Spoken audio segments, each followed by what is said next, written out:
Rasa tak terbalas episode 71. Sambil mencatat beberapa hal di buku medisnya, Alisa berkata, "Aku akan meminta salah satu pengawalmu mengambil resep ini di apotek."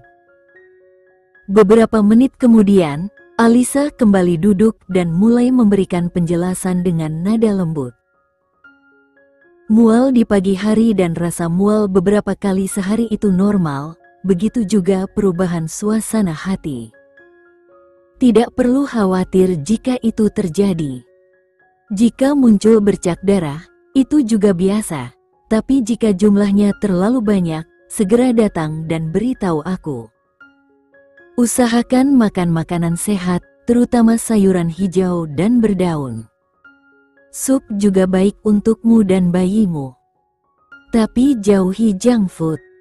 Jenny mengangkat alis dengan penuh harap. "Aku boleh makan es krim, kan?" Alisa tersenyum sambil terkekeh kecil. "Tentu saja, boleh. Tapi jangan berlebihan, ya. Mengenai hubungan intim, itu tidak masalah, asalkan tidak terlalu kasar. Meski begitu, aku sarankan untuk menghindarinya selama trimester pertama. Namun, jika memang perlu, sesekali tidak apa-apa." Alisa melanjutkan memberikan beberapa saran tambahan, memastikan Jenny memahami semuanya dengan baik. Ketika Jenny berdiri dari kursinya, dia tersenyum hangat dan berkata, "Terima kasih banyak, Alisa." Alisa melambaikan tangan dengan santai. "Jangan konyol. Aku yang seharusnya berterima kasih karena menjadikanku seorang bibi." Jenny tersenyum lebar dan berkata, "Aku akan segera pulang dan memberitahu Julian tentang ini. Aku harus memberitahunya secepat mungkin." "Bagus. Jangan lupa kabari aku bagaimana reaksinya nanti," kata Alisa sambil tersenyum penuh arti. Jenny mengangguk dengan semangat dan melangkah pergi, hatinya dipenuhi antusiasme untuk berbagi kabar baik dengan suaminya. Ketika Jenny menyadari bahwa penjaga lainnya masih hilang, dia bertanya, "Apakah dia masih di apotek?" "Ya, Nona Bos. Katanya di sana cukup ramai. Kita bisa menunggunya di dalam mobil," kata pengawal itu. Jenny menganggukkan kepalanya dan mulai melangkah maju.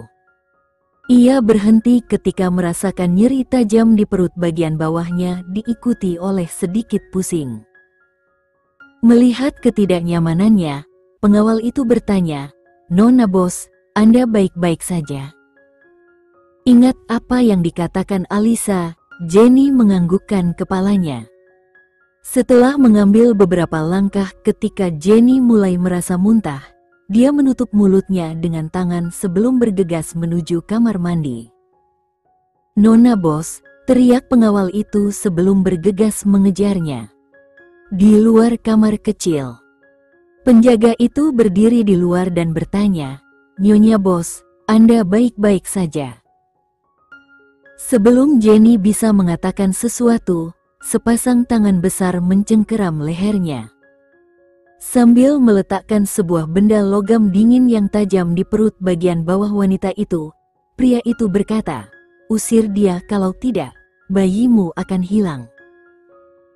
Jenny membelalakan matanya karena terkejut, tetapi sebelum dia bisa bertanya apapun, pria itu menekankan benda tajam itu ke perutnya, dan berkata dengan suara yang sangat mengancam, "Sekarang, jangan lakukan itu.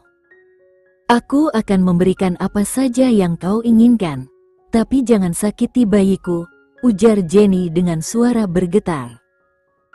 "Usir dia pergi," pria itu mengulang dengan suara penuh ancaman. "Nona Jenny, apa saya harus masuk?" teriak penjaga dari luar, nada suaranya terdengar semakin cemas. Jenny berusaha menenangkan diri meski ketakutan. "Jangan masuk.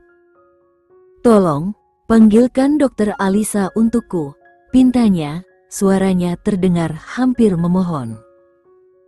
Penjaga itu tampak bingung dan menjawab, "Saya tidak bisa meninggalkan Anda sendirian, Nona Bos. Mengapa Anda tidak keluar, dan saya akan membawa Anda ke Dokter Alisa?" Jenny menggeleng, meski tahu penjaga itu tidak bisa melihatnya. "Tidak, aku tidak bisa pergi. Tolong, panggilkan dia ke sini," katanya dengan nada memaksa. Setelah terdiam sejenak, penjaga itu akhirnya berkata, "Baiklah, Nona Bos. Saya akan memanggil Dokter Alisa. Tapi pastikan Anda tetap di sini sampai saya kembali, ya?" "Ok," jawab Jenny, suaranya gemetar. Begitu penjaga itu pergi, pria tersebut perlahan melonggarkan cengkeramannya di leher Jenny. Dengan napas terengah-engah, Jenny berbalik, memanfaatkan momen untuk meraih kacamata hitam pria itu dan membantingnya ke lantai. Namun, saat wajah pria itu terlihat jelas, Jenny membelalakan mata. "Julian," bisiknya dengan nada terkejut sebelum tubuhnya ambruk kehilangan kesadaran. Pria yang dipanggil Raka itu mendesah dingin, menarik sapu tangan yang menutupi mulut Jenny, lalu menjatuhkannya ke lantai. Dengan cepat, dia menggendong tubuh Jenny dan melangkah keluar dari kamar mandi. Seorang perawat berdiri di dekat pintu darurat yang terletak di samping kamar mandi. "Di sini," ujarnya pelan. "Anda bisa membawanya keluar lewat sini, dan tidak akan ada yang memperhatikan." Raka melemparkan segepok uang ke tangan perawat itu. "Pastikan kau tutup mulut. Bagaimana dengan CCTV?" tanyanya dingin. Perawat itu mengangguk cepat. "Tidak ada CCTV di area ini," jawabnya, lalu menambahkan dengan ragu, "Tapi siapa dia sebenarnya?" Dengan tatapan dingin, Raka menjawab sambil melangkah masuk ke pintu darurat, "Dia milikku sekarang." Tanpa berkata apa-apa lagi, perawat itu memasukkan uang tunai ke sakunya dan berjalan menjauh, meninggalkan pria itu membawa Jenny ke dalam kegelapan. Ketika Alisa dan pengawal tiba di depan kamar mandi wanita, pengawal itu berkata dengan nada tegas, "Nyonya Bos ada di dalam." Alisa menganggukkan kepala tanpa berkata apa-apa dan langsung memasuki kamar mandi. "Jenny, apa yang terjadi?" Alisa berhenti di tengah kalimatnya saat menyadari bahwa kamar mandi itu kosong. Raut wajahnya berubah serius. Sambil membuka pintu setiap bilik satu persatu, ia memanggil, "Jenny, di mana kau?" Setelah memeriksa seluruh kamar mandi dan tidak menemukan siapapun, Alisa segera keluar dengan panik. "Jenny tidak ada di dalam," ujarnya. Pengawal itu tersentak, matanya melebar karena terkejut. "Dia ada di sana saat saya pergi," katanya, sebelum bergegas masuk untuk memeriksa sendiri. Sambil memeriksa seluruh sudut kamar mandi, pengawal itu tiba-tiba melihat sapu tangan putih tergeletak di lantai. Ia memungutnya dengan hati-hati, mengendusnya perlahan, dan wajahnya langsung berubah kelam. Dengan nada penuh keyakinan, ia berkata, "Nona Bos telah diculik." Tanpa membuang waktu, pengawal itu mengeluarkan ponselnya dari saku dan segera menelepon Julian. "Ada apa?" Suara Julian terdengar dingin dan penuh otoritas, baru saja selesai dari rapat penting. Pengawal itu sempat ragu sejenak, lalu akhirnya berkata dengan nada berat, "Bos, Nyonya Bos hilang." Dalam waktu singkat, sekelompok pria bersetelan hitam memasuki rumah sakit dengan langkah cepat. Wajah mereka serius, membawa aura yang tak bisa dianggap remeh. Ketika Nico, yang baru saja menyelesaikan operasinya, mendengar bahwa wanita yang diculik adalah Nico, istrinya Julian, ia merasa cemas dan terkejut. Rasa khawatir yang mendalam muncul, disertai dengan ketegangan yang tak bisa dia sembunyikan. Semua orang, keluar dari sini. Wanita yang diculik itu Jenny. Sial, teriak Nico dengan suara gemetar. Apa yang dilakukan para satpam? Bagaimana mungkin mereka membiarkan seorang wanita berusia 26 tahun hilang begitu saja? Ini rumah sakit atau taman bermain? Nico terus berteriak keras kepada kepala rumah sakit dan tim keamanan yang tampak panik.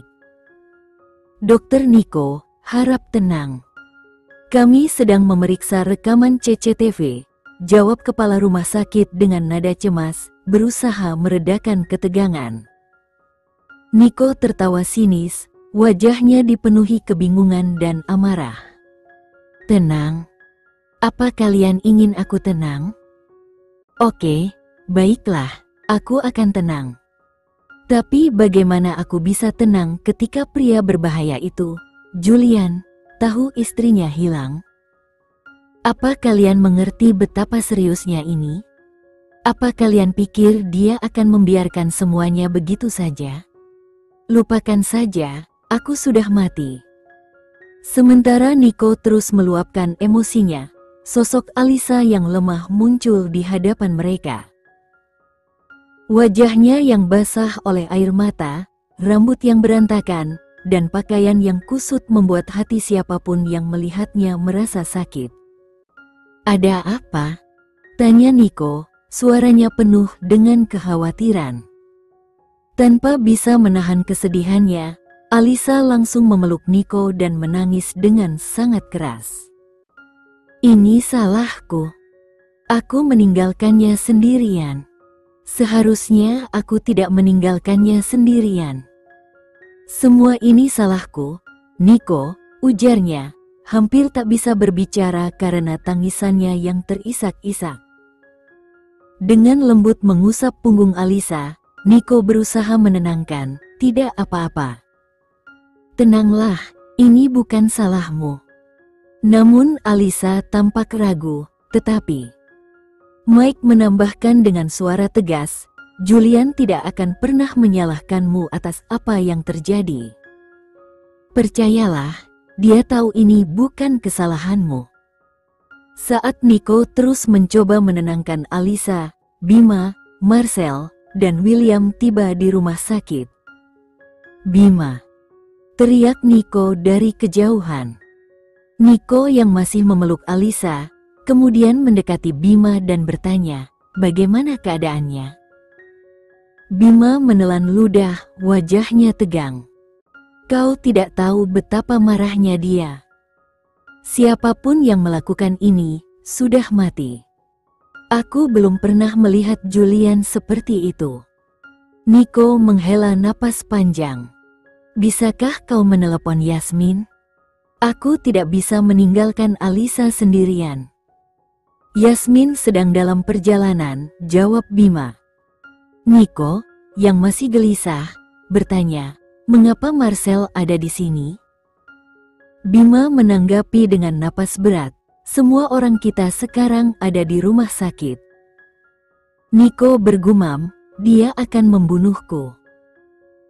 Bima menegur, jangan berdebat dengannya, atau katakan hal yang bisa membuatnya lebih marah. Nico menganggukkan kepala, menyadari bahwa kemarahan Julian akan meledak. Semua ini terjadi karena kesalahan mereka. Jenny diculik dari rumah sakitnya. Nico merasa, dalam beberapa hal, ia pun turut bertanggung jawab. Mana rekaman CCTV? Teriak Nico, suaranya penuh tekanan. Kepala rumah sakit yang tampak panik hanya bisa menjawab, mereka sedang mencarikannya. Di sisi lain, perawat yang sempat membantu Julian terlihat sangat ketakutan. Dengan suara bergetar, ia bertanya pada rekannya, apakah ada CCTV di pintu darurat lantai 3? Rekannya mengangguk, setiap sudut gedung ini terpantau CCTV. Perawat itu menelan ludah, terlihat semakin cemas. Saat dia hendak mundur, mencoba untuk menjauh, seorang pria berbaju hitam yang tampak berwibawa menghentikannya. Tidak ada yang boleh meninggalkan rumah sakit sampai Tuan Julian tiba, kata pria itu dengan suara yang dalam dan tegas. Setelah beberapa saat, Yasmin datang, tangan terjulur meraih lengan Bima. "Bagaimana keadaan Jenny?" tanyanya dengan cemas. Bima menghela napas panjang, wajahnya penuh kekhawatiran. "Kita masih belum tahu."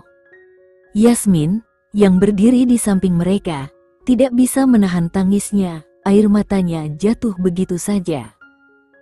Bima mendekat dan merangkul bahunya, mencoba menenangkan. "Dia akan baik-baik saja. Aku seharusnya menemaninya hari ini, tapi aku..." Yasmin terhenti, tak mampu melanjutkan kata-katanya. Niko, yang mendengarnya, langsung angkat bicara dengan suara yang sedikit keras. "Bisakah kalian berdua berhenti menyalahkan diri sendiri? Ini bukan salah kalian. Tidak ada yang bisa disalahkan untuk ini. Jenny sudah hilang, dan Julian sudah gila. Jadi, tolong, kalian harus kuat dan jangan menambah beban kami." Bima, yang ikut terkejut dengan kata-kata Niko, menambahkan dengan suara yang lebih lembut, "Niko benar. Kalian berdua harus tetap kuat. Kita pasti akan menemukan jalan keluarnya." Namun, saat Niko hendak berbicara lagi, William yang berdiri di sampingnya tiba-tiba tampak terkejut, hampir terjungkal. Bos kedua ini, suaranya tercekat. "Ada apa, William?" tanya Mike, yang mulai merasa ada yang tak beres. "Bos besar," William bergumam, suaranya bergetar karena ketakutan. Mata Niko dan Bima mengikuti arah pandangan William, dan keduanya langsung menyadari siapa yang mereka lihat. Keduanya menelan ludah dengan cemas. Julian, yang tampak tak terbendung, datang menuju mereka dengan langkah tegas. Di sampingnya, Rafael mengikuti dengan ekspresi yang tak kalah serius. Julian telah menanggalkan jas dan dasinya. Lengan bajunya terlipat tinggi, tangannya terkepal erat. Meskipun penampilannya tampak tenang, mata Julian yang merah dan membara berbicara lain. Mata itu seolah hendak meledak, penuh amarah yang menyelimuti seluruh tubuhnya. Niko, Bima, dan yang lainnya yang berdiri cukup jauh, tak mampu menahan diri untuk tidak merasakan keringat dingin mengalir di tengkuk mereka. Julian tampak seperti malaikat maut, yang siap menghancurkan apapun yang ada di jalannya. Yasmin, yang kini menggenggam tangan Bima dengan erat, berbisik, "Apakah Tuan Julian akan membunuh kita?" Niko, yang tahu situasi semakin genting, segera memberi perintah. "Alisa dan Yasmin, masuk ke ruanganku sekarang." Niko memahami apa yang sedang terjadi. Kedua gadis itu tidak akan mampu menghadapi apa yang akan datang. Tanpa membuang waktu, Yasmin dan Alisa bergegas menuju kabin dengan langkah terburu-buru. Julian berdiri tegak di depan Niko dan Bima, matanya penuh amarah dan kegelisahan. "Bagaimana?" Suaranya bergetar, tajam. Niko ingin berkata sesuatu, tetapi kata-kata itu terhenti di tenggorokannya. "Aku bertanya bagaimana? Bagaimana dia bisa menghilang dari rumah sakitmu, Niko? Kenapa aku tidak bisa menemukan istriku? Kenapa?" teriak Julian, suaranya penuh dengan campuran keputusasaan, kemarahan, dan sedikit ketakutan yang tak bisa disembunyikan. Seluruh ruangan terasa menegang. Setiap kata Julian menggetarkan udara di sekitar mereka. "Dengarkan aku, Julian. Kau harus mengendalikan dirimu sendiri, kau..." Namun, Kalimat Nico terhenti begitu saja. Tawa berbahaya Julian memecah keheningan, menggema seperti ancaman yang tak bisa dihindari. Suaranya dingin dan menakutkan, mengirimkan getaran di seluruh tubuh mereka.